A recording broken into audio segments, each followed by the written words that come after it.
Let's settle for the details of the stories. Now, Ghana's dream to produce sugar locally has hit a snag because the Commander Sugar Factory has been idle for 5 years. The unpleasant news is that the $36.5 million facility is rusting away. Machines have badly corroded and the roofs are badly torn.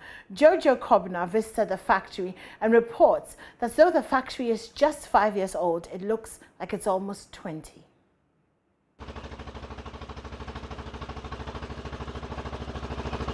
This is the factory that is supposed to be producing sugar for the country, but it has been idle for 5 years. The roof is rusty and worn out. Before we get into the details of the current state of the factory, let's trace how Ghana found itself in this situation. It may sound basic, but Ghana had a dream to start producing sugar locally.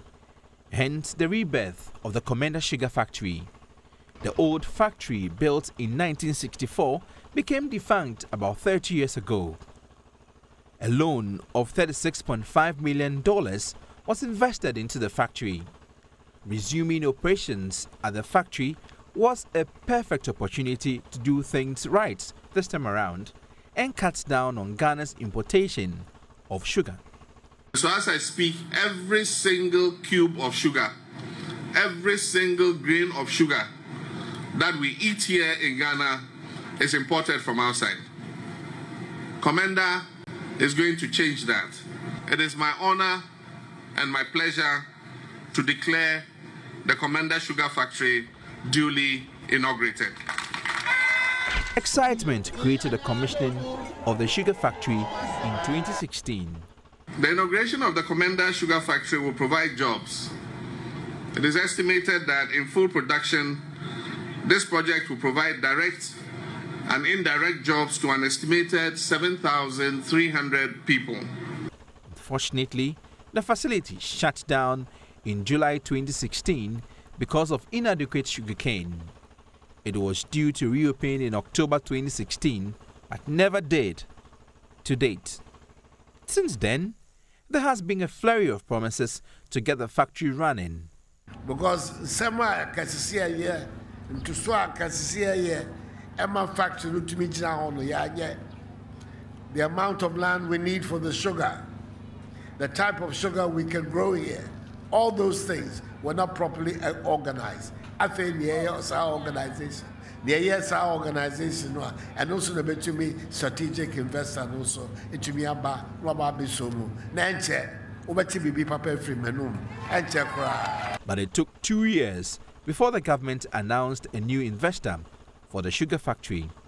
This factory, like any other factory, will keep on needing ongoing investment, ongoing retooling, and if that is done, definitely it will keep running and it will bounce back. When are you starting work? We are waiting for the final agreements to happen. After that, we'll start working. It is past the second week of August, and the Commander Sugar Factory remains closed. Currently, the facility is in terrible shape.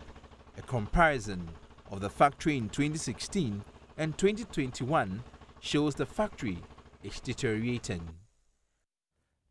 There sits the Commander Sugar Factory in its rusted glory. It has been abandoned for so many years. It is not producing sugar. And there are so many youth in the community needing jobs, and they have none. The plates and rakes that would carry the sugarcane for crushing have rusted. The new investor would have to spend more money to re-revive a new factory that was shut down just months after commissioning. A journey to the roof with a drone reveals further deterioration. Parts of the roof are rusted, worn out and torn.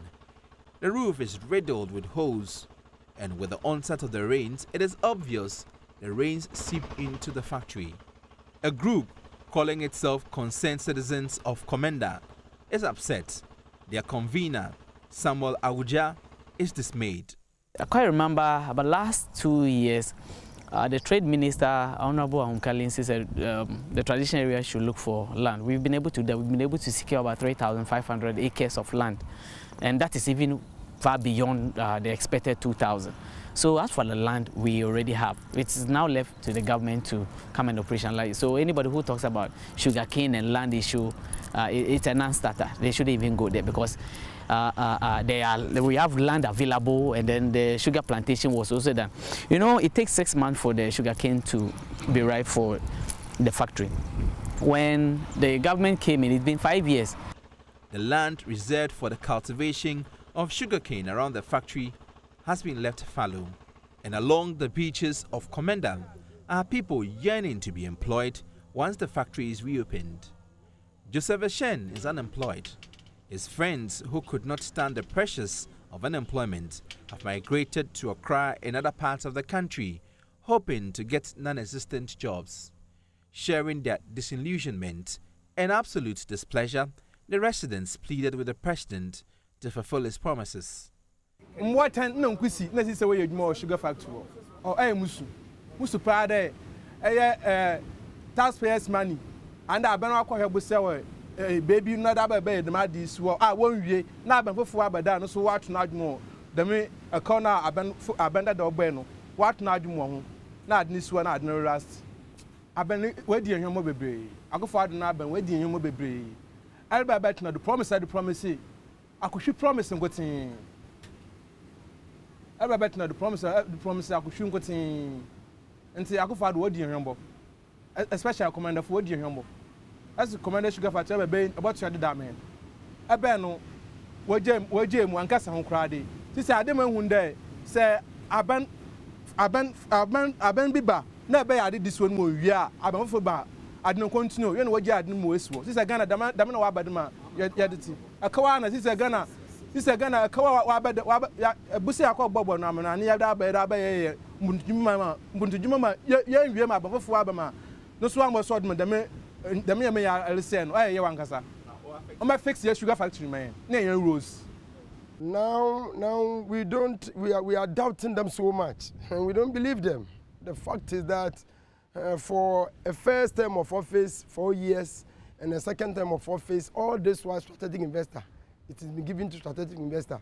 At least, of course, we are young guys here, and such promises have been coming and gone, and we are not seeing anything. So for now, we don't trust them. Sugarcane farmers are also disappointed. The secretary of the Sugarcane Farmers Association, Aze Kwaku, says his members are now frustrated because they have to give all the harvested sugarcane to Akpatashi distillers at heavily discounted prices.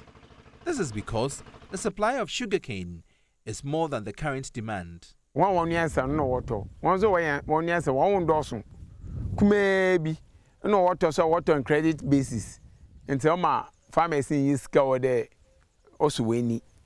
And say my marketing your correct is wutu I shouldn't do. Says I know ye pa yes indeed your ano is that yo. Or you only is in there. It may be I need Kia na aduma ujuma what day may be see. I can't expect it like a government to obey obotumu abwa ma fighting farm and fighting wo to wedimu ma farmers and so you to me yeska. They have more raw materials than ever anticipated, so they do not pay the farmers on time. Revival of the Komenda sugar factory would not affect them in any way. This is because they can always get the molasses from the factory to distill Akpatashi. No crushing of sugarcane, thereby reducing their burden. So even though Akpatashi distillers are benefiting from the abundant supply of sugarcane, they still want government to make the factory operational. The Member of Parliament for the Komenda Edna Iguafo Ibrahim constituency, Samuel Atta Mills, asked the Trade Minister in Parliament when the factory would be operationalized. The Ministry of Trade and Industry, working in collaboration with its transaction advisor PricewaterhouseCoopers Ghana Limited, is in the process of concluding the conditions precedent for the activation of the concession agreement with a selected strategic partner, Park Agrotech Limited, to commence operations at the Komenda Sugar Factory. government has a right to terminate the agreement. But be that as it may, we are hoping that they will conclude and finalize the fulfillment of these conditions conditions precedent by August this year. And then once that is done, it paves the way for us to require the company to commence activation of the company before the end of the year. Until the factory becomes functional, it will remain a museum of monumental wastage and failure. Jojo Kobner, Joy News.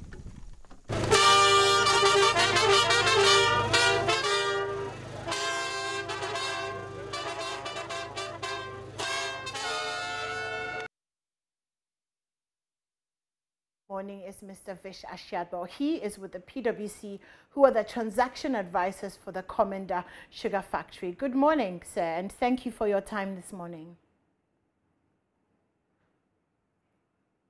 Hello, good morning, Vish. Yes, can you hear me? Yes, I can hear you. Thank you. Thank you so much for joining us this morning. So obviously, my first question is, what exactly is the issue that is holding up this factory from actually just starting to produce like all the promises that have been made? Okay, Yonimwa. So basically, just taking a small step backwards, what the government is trying to do with our assistance is to bring in a private sector investor to run the operation, right? So where we are now is at the point of concluding that agreement so that the private sector or the strategic investor, as he's referred to, can take over the facility and begin operations. So that's what the minister was referring to in the short segment that you just played. Now, as I was explaining earlier on Joy, there's just I call it a major issue left, which is around the tax incentive framework that the strategic investor has requested. The request has been approved in principle. What we're trying to do now is to put a structure around it that is satisfactory to all parties. So that's really the last significant item remaining. Okay, but this is not the first time that we've tried to bring in an investor, though. So apart from this holdup that you're talking about, this tax incentive framework, is there possibly anything that could come in the way of preventing this investor from taking the wheels, as it were? Because we have been here before. Yeah, obviously. So again, you know, when you're negotiating an agreement, it requires all parties who are at the table to reach that agreement, to cross all the T's and dot all the I's. So to your question about is there anything, I don't see anything beyond this one significant issue. But having said that, the agreement is not concluded until you satisfied the conditions precedent, as Minister said. So until we have all those things dealt with, all the T's crossed, all the I's dotted, then we haven't crossed the line. So to answer your question directly, up until that point, potentially, yes, something could crop up, but from the work that's gone on up till now, this is the last significant item remaining that I believe we just have to cross and put this behind us. Okay, are you able to tell us more about these investors? The what, sorry? Are you able to tell us about these investors? Well, yeah, I think it's public information. Again, I think when Minister went to Parliament, he said that Park Agrotech Limited, an agro business, is the selected strategic investor. They are partnering with a technical, let's call it technical firm with expertise in the sugar industry called STM Projects out of India. So I think that's a matter of record. So they are the selected strategic investors. They are the ones we are dealing with in the course of trying to conclude the agreement. Okay, are you able to tell us about this tax incentive framework and what exactly they're asking for? So, okay, in summary, there are two main aspects of it, if I can. One is that because of issues around the supply of raw material, in the early stage of operation, there will be a need to bring in some amount of imported sugar, which will then examples or the investor is asking for is reliefs from, for example, import duties, VAT, etc. Not just for the imported sugar, but also for plant and machinery. Because, again, as you may be aware, and I think this is also a matter of public record from the briefings minister has given at different points in time, the ministry, or a technical study that was undertaken by the ministry a couple of years ago, identified that there were some components that were missing from the factory in order to make it complete from a processing point of view. So there will be a need to bring in some plant and machinery and other inputs to make the factory fully operational. So back to the incentives. The incentives we're asking for, or the investor is asking for, which we are negotiating around, is things like import duty exemptions, things like VAT, things like corporate taxes, etc., etc. Standard stuff. So I say standard stuff because, again, as I was explaining to your colleague earlier, the like that has already been approved by Parliament for 1D1F does make provision for some of these incentives. So that's why I'm saying that it's a matter of the structure used to get the investor these benefits. I don't know whether that responds to your question anymore. I think it as much as you can, it does, without divulging the details of some of the contracts, which obviously hasn't been signed completely yet. But the other thing that I'm interested in is if we're willing to give quite a lot of relief so that we have investors. And these investors, like you said, we're partnering with STM out of India. Are you able to tell me if there were any Ghanaian firms that had the capacity to be able to take on this job, and if we're willing to give Ghanaian firms these kinds of incentives? The answer to your question there is I do not know. Okay. What I do know is that, and to the best of my knowledge, I don't think any Ghanaian firms came forward when the bid process was being run. So if there are Ghanaian firms out there, then I don't think that they have indicated formally that they had that interest or they had that capability to run the factory. Did PwC oversee the bid process? Yes. Again, working with the ministry, there was a bid process going back a couple of years now. Yes, we were part of that. Okay. Forgive me for asking. Sometimes we lose a little bit of faith in due process here in our country. So, okay, but let's talk about share. How much of the Commander Sugar Factory will remain Ghanaian or will be owned by us? No, but let me also clarify one thing. The transaction we're working on does not involve a sale, right? So what we're looking at is a concession for a period of time. Okay. So the idea is not for them to come and buy the fact, because in actual fact, when the initiative to get a private investor was originally put on the table, the bids that came through were not attractive; they were very low. So the alternative of having a concession, in this case, we're talking around a 15-year concession, during which the investor will invest in upgrading the facility, will invest in putting a supply chain in place, will invest in some community-related initiatives, etc., etc., while operating the factory, so that at the end of the concession, they hand the facility back essentially to the ownership. So to your question, it is not really, the current structure we're working with is not a divestiture per se. It is just a concession for a specific period of time. Okay. Let's talk about the supply of sugarcane. You have said, or you said earlier on, that we're not going to be able to get, for example, all of the sugarcane, all of the raw products that we need from Ghana. And so at some point, we are going to have to be importing. Are we going to be absolutely committed to getting as much as we can locally before we look outside? Or is that going to be left to the discretion of the company that are running the factory? Okay, thank you. So, again, without going into too much detail, what I can tell you is that one of the things the ministry has insisted on is that the investor invests in local production capacity. So the agreement as we have it today has specific targets for the extent of local raw materials that should feed the factory over a period of time. So made reference to importation of sugar that will be processed. The level of importation is going to, or is designed to reduce systematically on a year-on-year basis, and then that gap is to be filled by local production.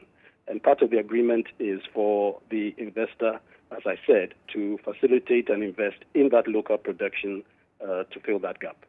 So I guess the answer to your question in this respect is yes. Okay, good to know. I'm sure we'll hold you to that at some point in the next few years. But after all has been said and done, what are the timelines? How soon could we will we see this contract being signed? And how soon will we see the factory up and running? It's been 5 years. We're a little bit anxious. I'm sure you can understand that. So the timelines are essentially out of my hands because the minister has already directed that we work to close this transaction by the end of, again, that's public information. You heard him speak in Parliament. So that's the timeline we are working with to try and, cross all the T's and dot all the I's, like I said before. With respect to when the operations will start, again, I think the minister gave a timeline of by the end of the year. Again, as I said before, the operation side of it, I cannot speak to the same extent as I can speak with respect to the transaction part, because obviously once the deal is done, then the strategic investor will take over and go according to the plan that is set out in the agreement. So, again, I hope that responds to your question, because those timelines have been, clearly articulated by the minister, and we are into those timelines. Again, forgive us if we're asking the same questions. We had almost all of this in 2016 and 2017. So hearing it again sometimes doesn't instill much faith in us. But you know what they say about second chances, right? So we'll keep our eyes on it, and hopefully you'll be able to get the transaction done and dusted, and the factory will be up and running, hopefully by the end of the year. So we are certainly pushing as hard as we can to get to closure. I think it's in everybody's interest. Okay. Well, thank you so much for giving us your time this morning. I know you have a meeting, so I appreciate that you took some time out to talk to us. And that was Mr. Vish Ashiadbo. He is the country director for PwC and talking to us about the Komenda Sugar Factory. But I also have Samuel Abuja, who leads the concerned residents of Komenda. He's joining us on the phone. Good morning, Samuel. Good morning. So concerned residents of Komenda, that's interesting. What exactly are your concerns? Thank you, and good morning to your listeners. We've been advocating for the operationalization of the sugar factory. All that we want is for the sugar factory to work, for the youth especially to get work to do. So we've embarked on a series of actions, one of which was to go on a peaceful demonstration, of which the regional minister had an meeting that met the regional minister about 5 times. And then there's been a series of meetings. So all that we want for the factory to work. But I heard correctly from the PwC man. I think if I heard him correctly, he said they are going to import sugar to be refined when the investor comes. I think that's rather unfortunate, because if you go back to the beginning when the sugar factory was being constructed, the government engaged over 2,000 outgrowers. People who were cultivating cassava in their farms were rather made to cultivate sugarcane, which will be used to feed the factory. So it would be rather unfortunate for the government to import sugar to refine at the factory. I think Samuel, let me just clarify there. I think that what he said was that the government remains committed to taking the basic supply from Ghana. So it is what we cannot supply that will then be imported. So if we can indeed supply everything that's needed, then, woohoo, we're not going to import. But if we can't, then we will have to get some from the outside. That's what he said. And I think that it's important that as residents, you hold the company to it once they start operations, because you're on the ground, so you'll be able to tell if all of your sugarcane is being bought or not. Okay, that's okay. Okay. But what we are saying now is that, see, this is not the first time the government is coming out with this strategic investor. You know, in 2019, when we rose up and we wanted to embark on the same peaceful demonstration, the minister then announced that there was going to be a strategic investor. That was when we were going on peaceful demonstration. Now, 2 years down the line, later on, when we laid a question, gave a question to our MP for the area, Honorable Samuel Ataman, the late Parliament. The minister went to Parliament and answered that the investor was stuck in India because of COVID. COVID restrictions have been removed for quite some time now, more than a year. The investor is still not in town. This time around, when we plan to go on another demonstration, the government is coming out again, telling Ghanaians that they are now going to formalize agreements with the strategic investor. Now, the question is, if the government has no contract with the strategic investor in 2019, why did they come out to announce that the strategic investor had already taken over the operations of the party? We think that it's a ploy just to water down the pressure. We don't believe that that's what the government is saying. It's the same thing. It's the same thing over and over again. But we are looking forward to it. And one thing that we are also advocating now is for the signing of the contract to be made public. Now, the chiefs and people of Commander Traditional Area are ready to organize a forum for the signing of the contract with between the government and then the strategic investor. We are ready. So if the government listens to us, we are ready to organize. So that this time around, it won't be like trying to say something to bring down the pressure that's coming. Right, okay. Well, thank you for that. Your content, of course, have been duly noted. And we have been given timelines. So end of this month for the signing of the contract and end of the year for the commencement of production of sugar at the Commander Sugar Factory. So we'll keep our eyes on that. But thank you, Samuel, for joining us this morning, and do stay safe out there. Away from sugar, the University Teachers Association of Ghana, UTAG, may return to class on Monday.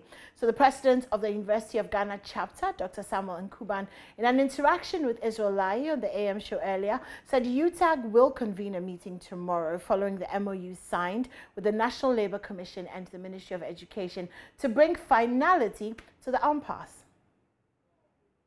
Well, of course, we do have between today and tomorrow. So by close of day today, it should be possible to convene emergency meetings even via Zoom, or that in the course of day tomorrow, it should be possible for all campuses to have convened emergency meetings at which these issues are explained to membership, and also their mandate sought to suspend the action.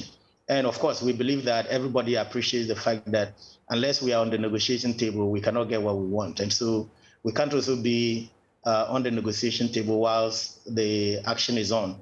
And so principally, it's just a matter of principle that this is what has to happen. It's a matter of consequence. And I think by close of today, by close of tomorrow, all campuses would be in the position to revert to the National Secretariat for a determination to be made. Also the case that our students clearly understand the conditions in which we work.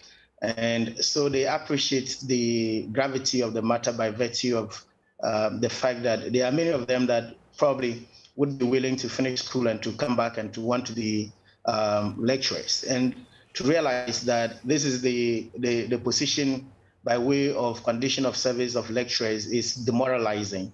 And also that they can appreciate that you would give up your best when you are well motivated. And so if by virtue of your conditions you are not motivated and you go into the classroom, certainly the impact on the students will be felt. And I suppose many of us are also parents. We have children in the universities, and they know our circumstance. And so many of these are the reasons for which some of the students can appreciate and would be calling on government rather to listen to us and to give us what it is that we deserve. And then we can also be in the position to deliver our best to our students. Okay, well, we're looking forward to having our children back in school. But in some good news, there's some relief for some of the victims of last Thursday's flash floods in the Upper West region that cut off 8 of the 11 municipalities and districts from the regional capital. In a brief remark before handing over the relief items comprising of food items, mattresses, blankets, rubber buckets, used clothing and plates, the Upper West Regional Minister, Dr. Hafiz bin Salih, called for more support for the victims. Rafiq Salam, our correspondent, reports from Nadoli. The past few days has been a nightmare and frustrating for personnel of the National Disaster Management Organization, though they have some relief items on hand to make initial distribution to some of the affected areas. They themselves are cut off because they can't reach the affected communities. Apart from the terrible inaccessible roads, they also need boats and canoes to reach some of the communities, as explained by the district chief executive for Nadolu, Catherine Lankono. My district is an island now.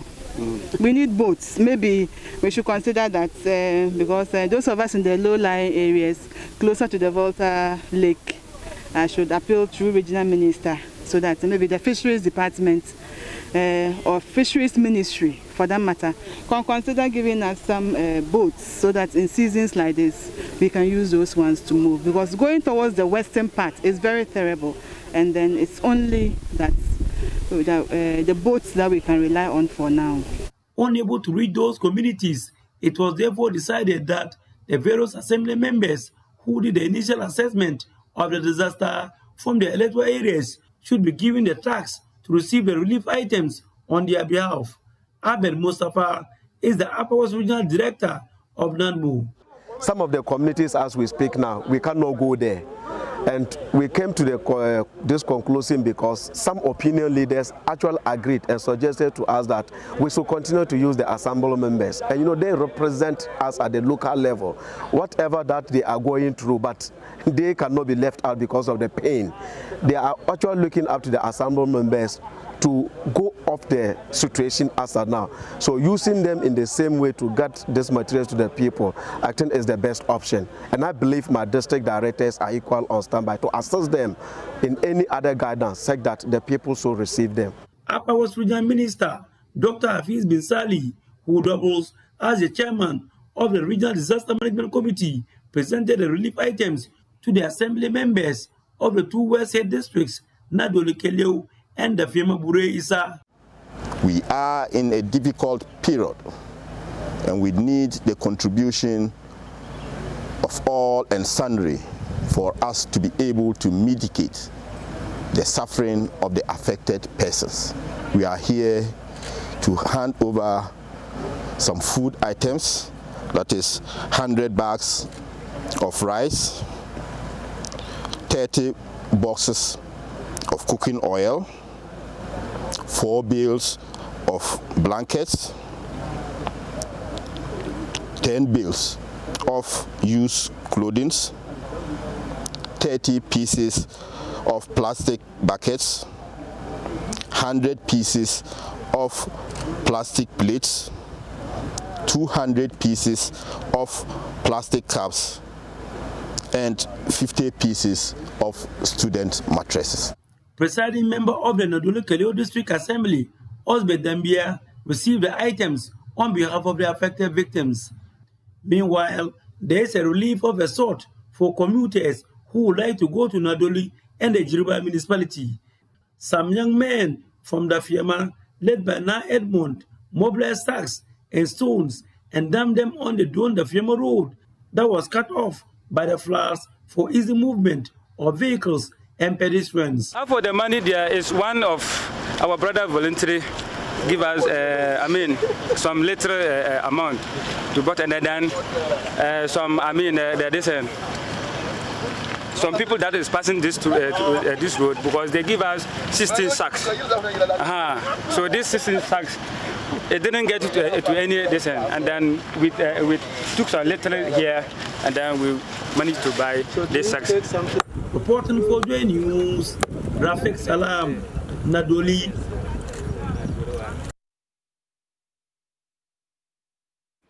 And let's move to the Ashanti region now. So the construction firm that's been working on the Kejetia redevelopment project in Kumasi is demanding release of the remaining 20% land area for the Central Market reconstruction.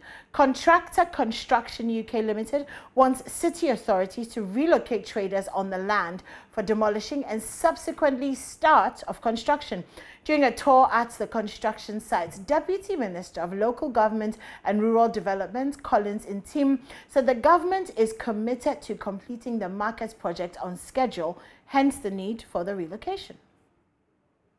Kumasi City authorities and manager of the construction firm contractor toured the project site for monitoring. They assessed the 20% land space to be demolished at the Central Market. The city mayor, Osei Entry, says he is yet to meet the Ashanti Regional Minister and other stakeholders for a possible relocation date. Last has been the pattern for the first relocation, the second relocation. We will not deviate from the two because it has actually pave way for us to be able to relocate them. Before doing that, we always seek clearance with the regional minister, the RESEC and all the others. Then we bring out the date. Deputy Minister of Local Government and Rural Development, Collins Intim, expects an efficient drainage system to avert flooding after project completion. He wants the project to be completed 6 months ahead of time, hence the need to relocate immediately. I am happy to note that the contractor himself, he was involved in the first phase, and then he was here when we had a little bit of the floodings and all that. He's taking cue of all that. He's done the analysis and all that. And that is informing his decision to get a bigger view of the area so that he'll be able to undertake the necessary geo studies and then construct do the proper engineering works to be able to come out with a better drainage system. The contractors we're supposed to complete by middle of November 2024, but we wish it could be done 6 months earlier. And they have given indication that barring all the challenges relating to evacuation and all that, if you're able to do that, then they will be able to comply. Consultant for contractor Emmanuel Danso says the engineers are working to avoid possible flooding in the future. He says for proper engineering works, traders need to be relocated from the remaining 20% land size. The kind of measures the engineers, our technical team, the project directors that have put in place is laudable. I think we will not experience rain, but flooding. But we feel the additional 20% will help us to also to make sure to check all the drainage system that pass through the phase 2 in order for us to do proper drainage to protect flooding in future.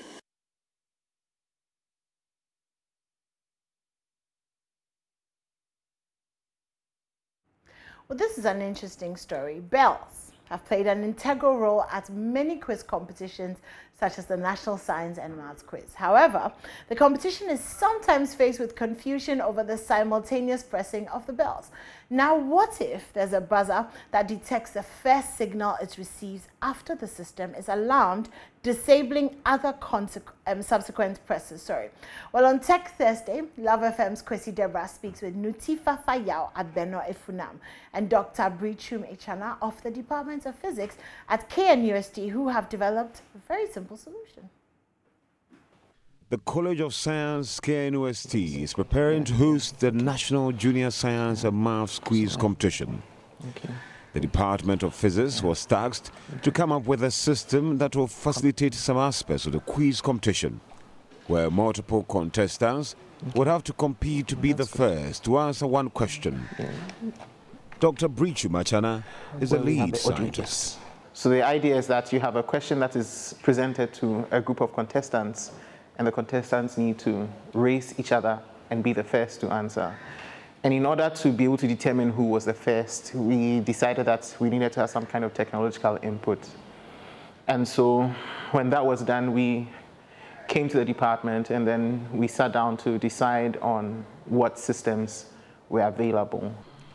They therefore came up with 3 designs to achieve their goal. The first scenario was a wired system, where all the devices will be connected by cables. The second scenario was to use a Bluetooth system, where we use a Bluetooth technology. And the third scenario was the Wi-Fi technology. The final design that was chosen was a wireless design using Wi-Fi technology. It doesn't require the use of cables, which can be messy to set up. Again, its range is superior to that of the Bluetooth technology. Because the Wi-Fi technology gives you a range of up to 30 to 40 meters indoors and almost twice that outdoors. So we use the Wi-Fi technology. And so as you see here, this system, we've tested it indoors, and it's with the largest rooms that we have, looking at up to almost 30 meters, and you have connectivity.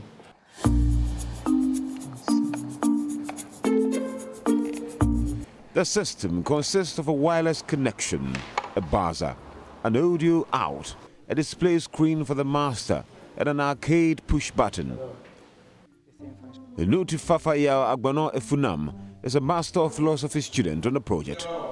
So in the quiz mode, the first thing that will be displayed is the weight. And in the weight, the master gets to read the question without any of them pressing a button to interrupt. But if the master wants them to be able to interrupt when reading the question, in the case of a riddle, then you press the main button, so it will write start instead of wait. And in this state, any of the contestants can press their button. So let's say, for example, this D. So if this press, then it will write on the screen D. So D have pressed now. Then if any of them tries to press, it doesn't affect what just happened. But if the master wants them to be able to press, except the one that just pressed. Let's say that person answered the question, but it was wrong. So the rest who should have the opportunity to answer that same question, then the master can just press next. Then it eliminates the one that just pressed, leaving the other two to be able to press.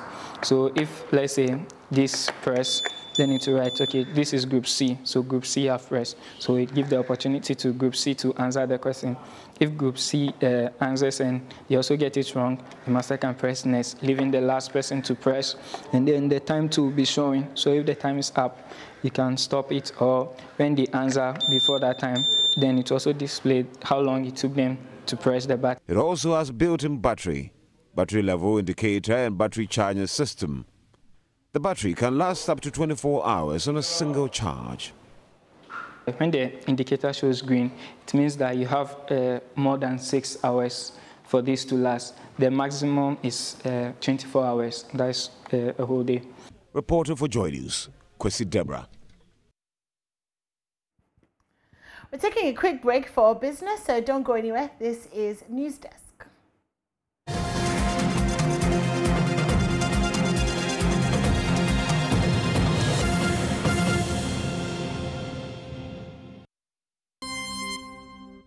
Hi, good morning. Welcome to Business. My name is Daryl Kwao.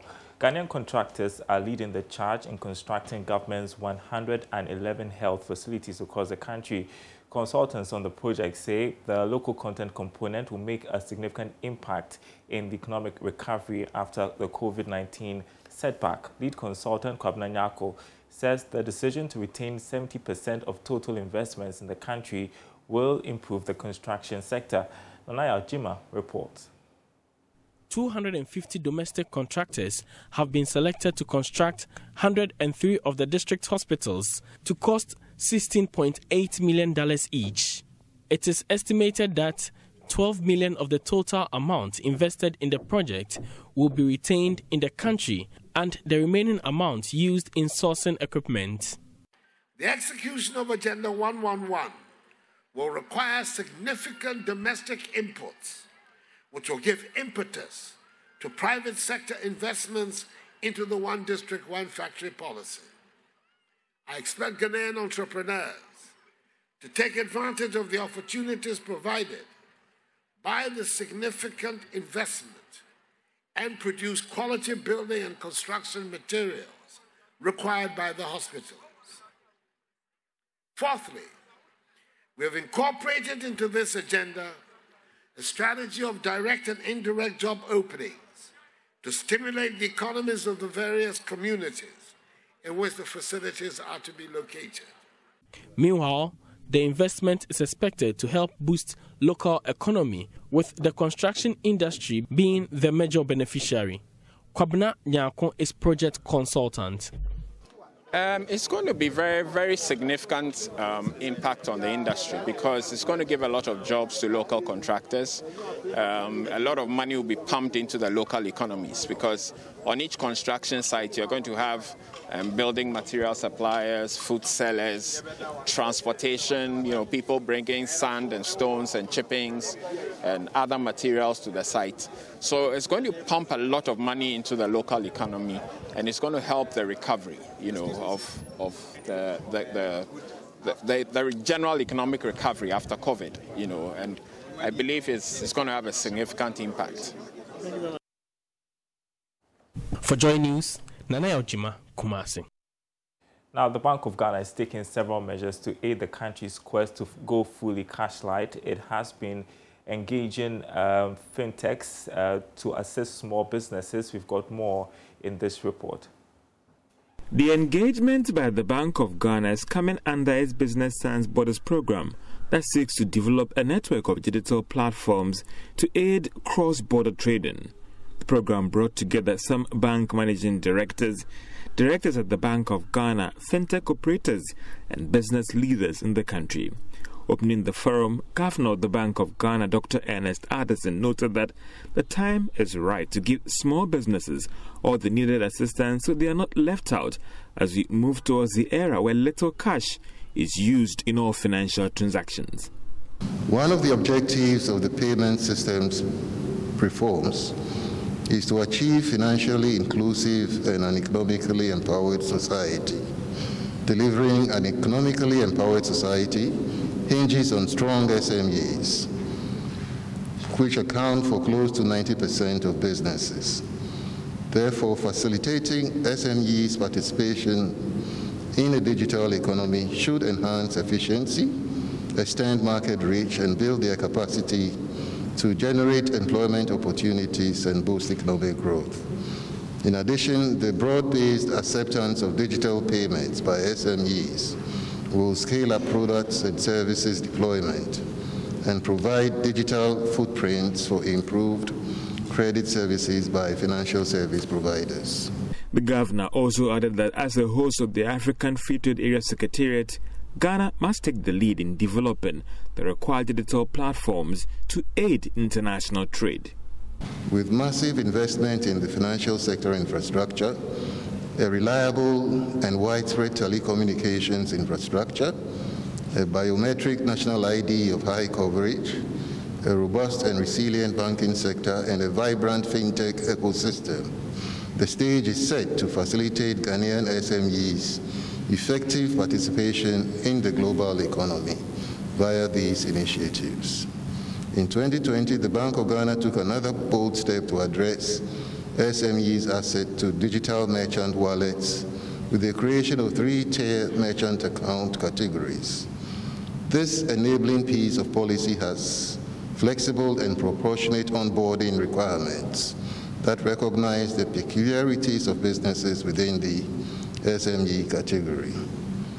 Dr. Ernest Addison argued that as a regulator, together with government, they have provided the required supportive environment when it comes to policy regime for banks, special deposit institutions, fintechs and SMEs to fully take off when it comes to us moving towards a cashless economy.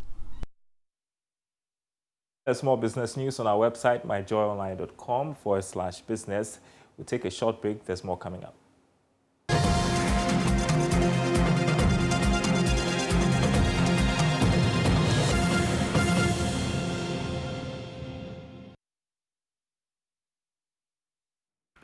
And that's it from us this morning. For more news, please go to myjoyonline.com. Coming up next is JNI with Mapitso Sabidi. My name is Enima Enimado. Let's do this again tomorrow morning at 10 a.m.